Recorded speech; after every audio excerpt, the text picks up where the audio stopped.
2.5, nós estamos estudando justamente a Bíblia. Por isso que o título do programa é Estudando a Palavra de Deus. Nós estamos estudando a Bíblia por completo. Nós estamos no livro de Números e estamos no capítulo que iremos estudar hoje, do capítulo 25 a 29. Mas vamos dar aqui uma breve revisão do último estudo dado sexta-feira, que foi a respeito de Balaão, né? E a ordem, a determinação que Deus deu a Balaão para que o rei não destruísse o povo de Israel. Então,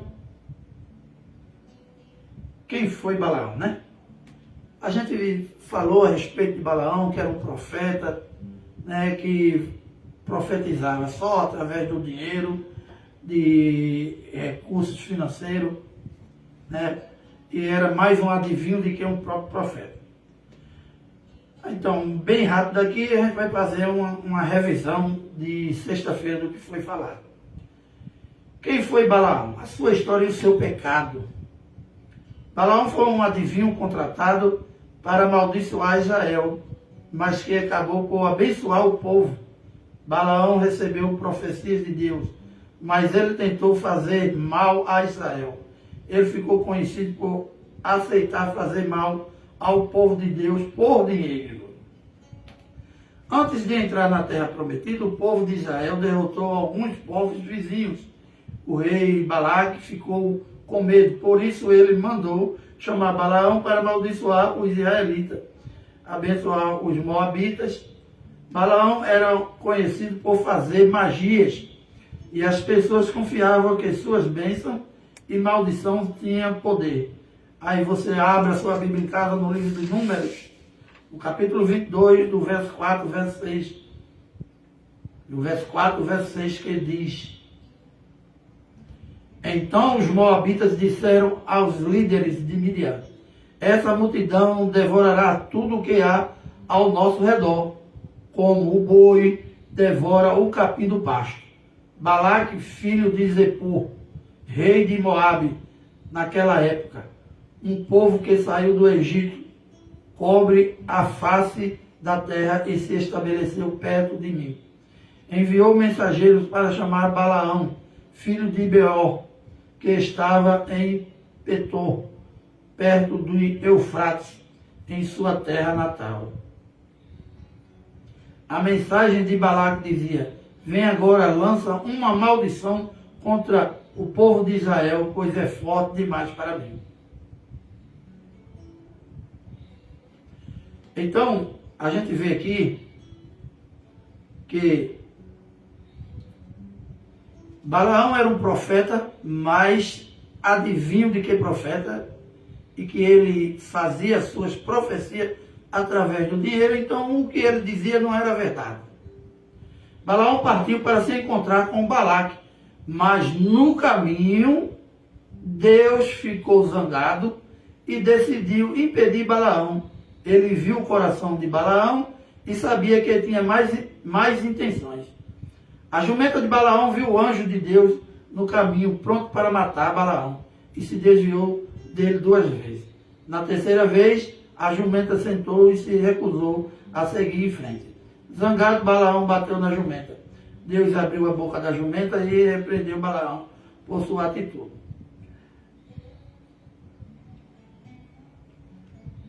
Quando Balaão chegou a Balaque, ele ofereceu sacrifícios a Deus e fez magia a favor dos moabitas. Mas, em resposta, Deus mandou abençoar Israel. Balaão transmitiu a mensagem de bênção sobre Israel a Balaque, que ficou muito zangado. Balaão repetiu os sacrifícios e a magia em outro lugar, para ver se Deus iria mudar de ideia. Mas a resposta de Deus foi de mais bênção para Israel.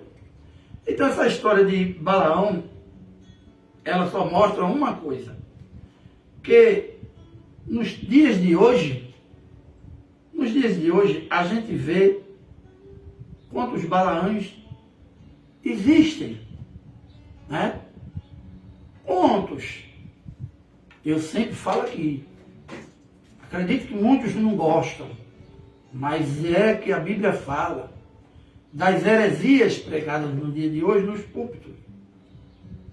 Então, é preciso que o povo que vá a esses templos religiosos nos dias de hoje observem a Bíblia. Este programa aqui, Estudando a Palavra de Deus, é para justamente você conhecer o que era que Deus queria de cada um de nós e ainda hoje quer.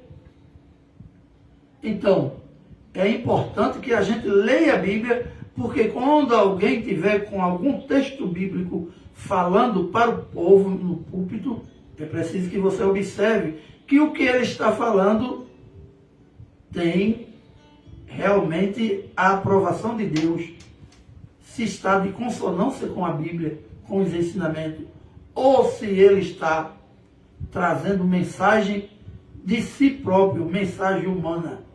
Então é preciso que a mensagem venha pelo Espírito Santo, certo?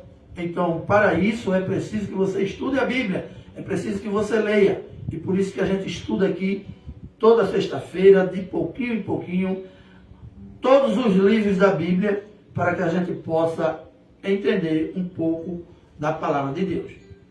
Agora você vai abrir a sua Bíblia no livro de Números,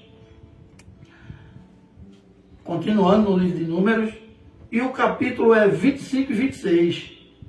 Nós vamos hoje estudar a respeito desses dois capítulos que fala do segundo censo que Deus vai mandar fazer, que Deus mandou fazer, né?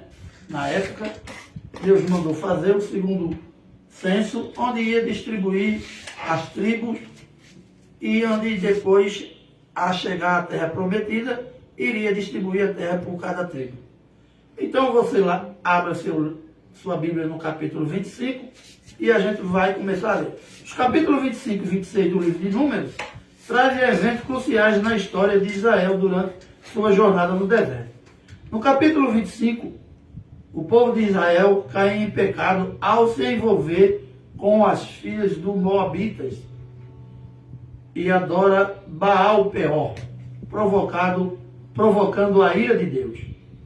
Esse episódio leva um castigo severo, mas também a ação enérgica de Finéias, que interrompeu a praga. Finéias era o filho de Arão, né? E a gente vai ver, estudando aqui, o que Finéias fez. Já no capítulo 26, encontramos um novo censo do povo de Israel, realizado após a praga. Esse recenseamento serve como preparação para a entrada na Terra Prometida, estabelecendo uma nova geração de guerreiros, determinando a divisão da terra. Esses dois capítulos revelam a seriedade do pecado e a necessidade de santidade entre o povo de Deus. Eles também demonstram a soberania divina, a organização de Israel e na distribuição das bênçãos prometidas. O pecado de Israel em Sitim e a idolatria a Baal Peor. Capítulo 25 começa com a descrição do pecado de Israel em Sitim, onde o povo começou a se prostituir com as filhas dos Moabitas. Esse movimento não era apenas de natureza imoral, mas também religiosa, pois essas mulheres levaram os israelitas a adorar Baal Peor, que era o deus dos Moabitas. Essa idolatria provocou a ira do Senhor contra Israel. Deus ordenou que os cabeças do povo fossem mortos, para que a ira divina fosse afastada. Moisés então instruiu os juízes de Israel a executarem aqueles que haviam se juntado a Baal Peor. Esse evento mostra como um pecado coletivo pode trazer severas consequências para toda a nação. A idolatria sempre foi um problema recorrente em Israel, e a situação em Sitim revela como a infidelidade espiritual começa com as concessões morais. O povo se afastou de Deus ao aceitar influências pagãs, mostrando a importância de obediência e separação dos costumes impuros. A intervenção de Finéias, o filho de Arão, e ao fim da praga, no meio desse cais, um israelita chamado Zilim trouxe uma mulher medianita, Cosbi, para dentro do arraial, demonstrando seu desrespeito pela situação. Finéias, neto de Arão, reagiu com zelo santo, pegando uma lança e matando os dois dentro da tenda. Essa ação cessou imediatamente a praga que já havia matado 24 mil israelitas.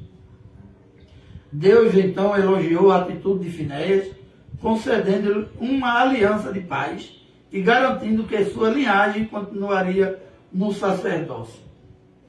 O zelo de Finéias nos ensina que a santidade de Deus deve ser levada a sério. Ele não tolera o pecado e requer que o seu povo se mantenha puro. Esse episódio também mostra que quando o pecado é tratado com severidade, Deus pode restaurar sua bênção sobre o povo. A ordem de Deus contra os medianitas. Depois desse episódio, Deus ordenou que Israel atacasse os midianitas, pois eles haviam enganado e desviado o povo do caminho correto. Essa ordem enfatiza a justiça divina contra aqueles que levam seu povo ao pecado. Os medianitas foram aliados dos moabitas na corrupção de Israel, e sua destruição foi um julgamento de Deus. Esse evento reforça que Deus protege seu povo, mas também julga aqueles que conspiram contra ele.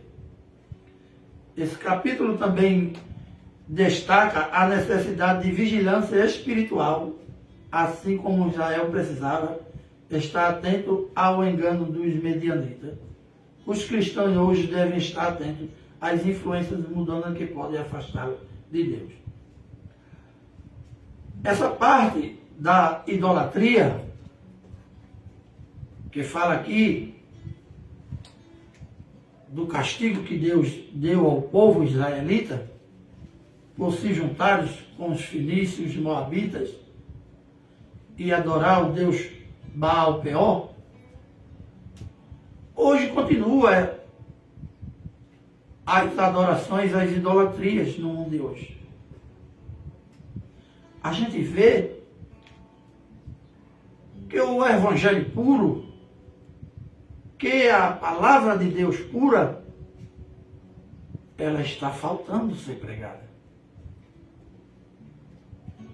Há 20, 30, 50 anos atrás, o ensinamento da palavra tinha um sentido, que era diretamente a Deus. Hoje, as pregações, hoje os trabalhos feitos, muito pouco se fala de Jesus Cristo e de Deus, mas falam mais de bênção, que você pode prosperar, que você pode ter aquilo ou ter aquilo outro, e você passa a adorar o Baal Peor de hoje, que é o dinheiro, né? Que é a prosperidade de bens materiais. Então hoje é a maior idolatria no meio evangélicos de hoje, é justamente pregar no púlpito só as bem-aventuranças de coisas boas, de riquezas e de felicidade, quando Jesus Cristo, em nenhum momento, ele disse que a gente ia ter somente isso se visse a ele.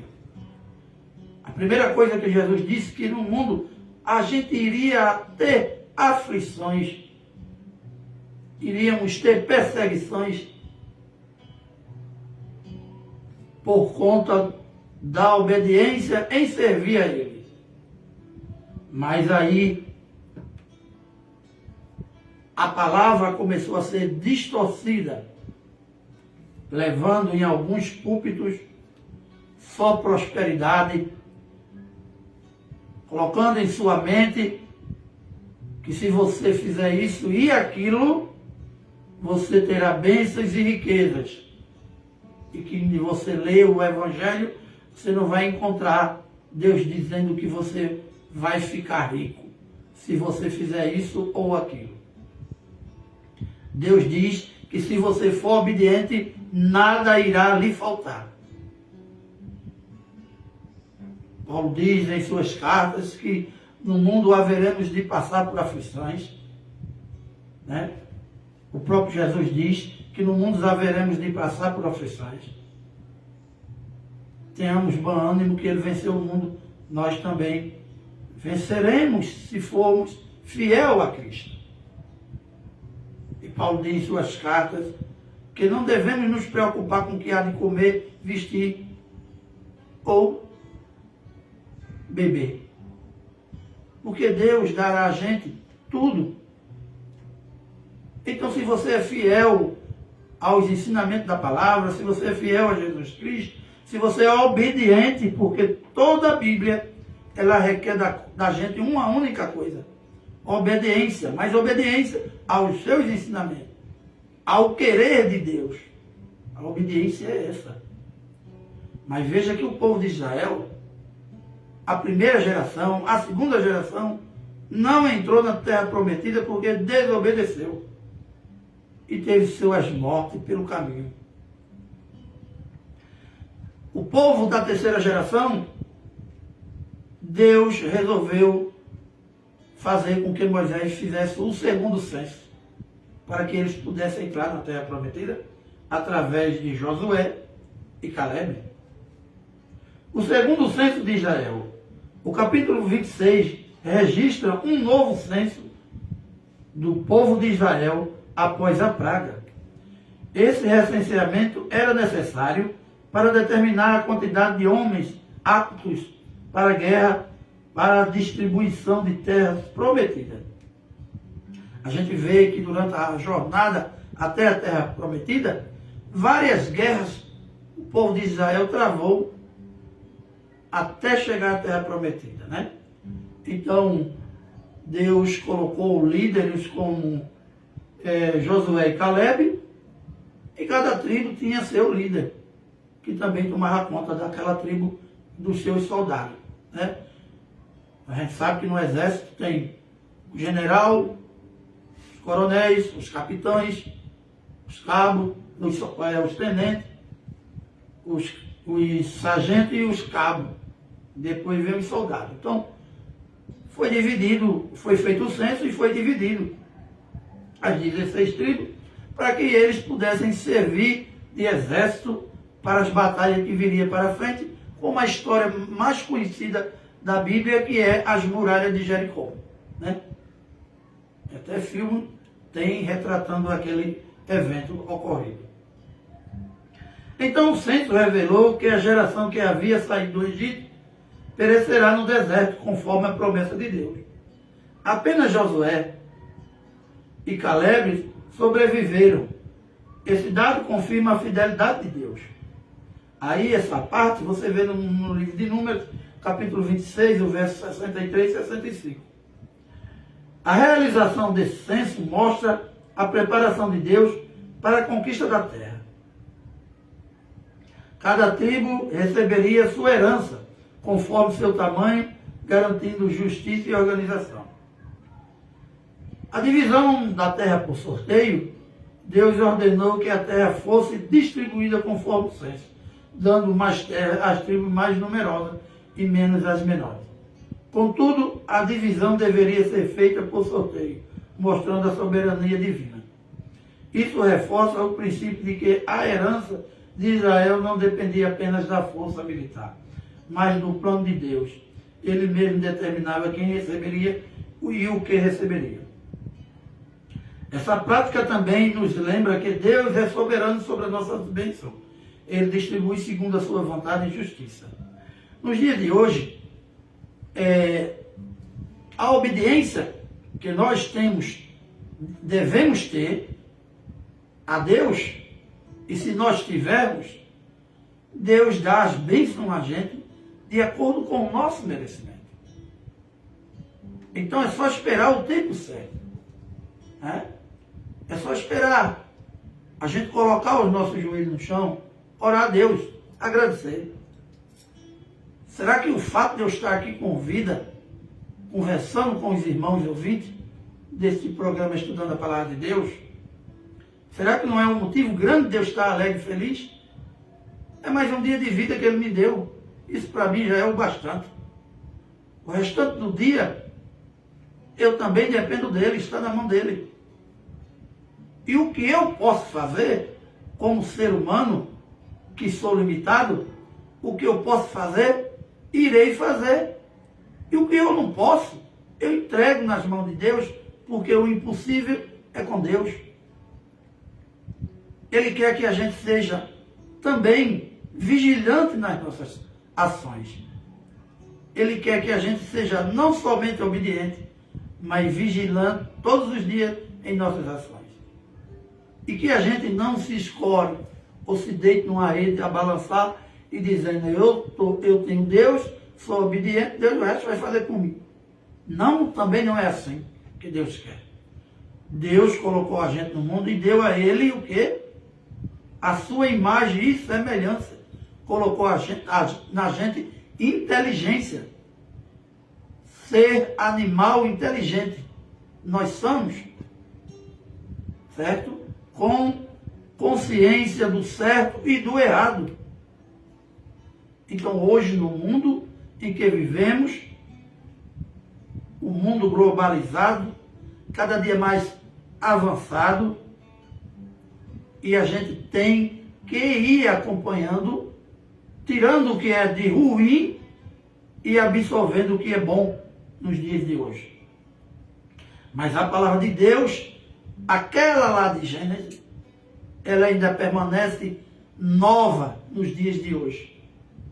Ela permanece como se fosse trazida ou escrita hoje. Porque ela vai se cumprir amanhã. Então, por que a gente se preocupar ou estar fazendo planos com as coisas futuras, se a gente não sabe se daqui a alguns minutos ou segundos estaremos nesse mundo?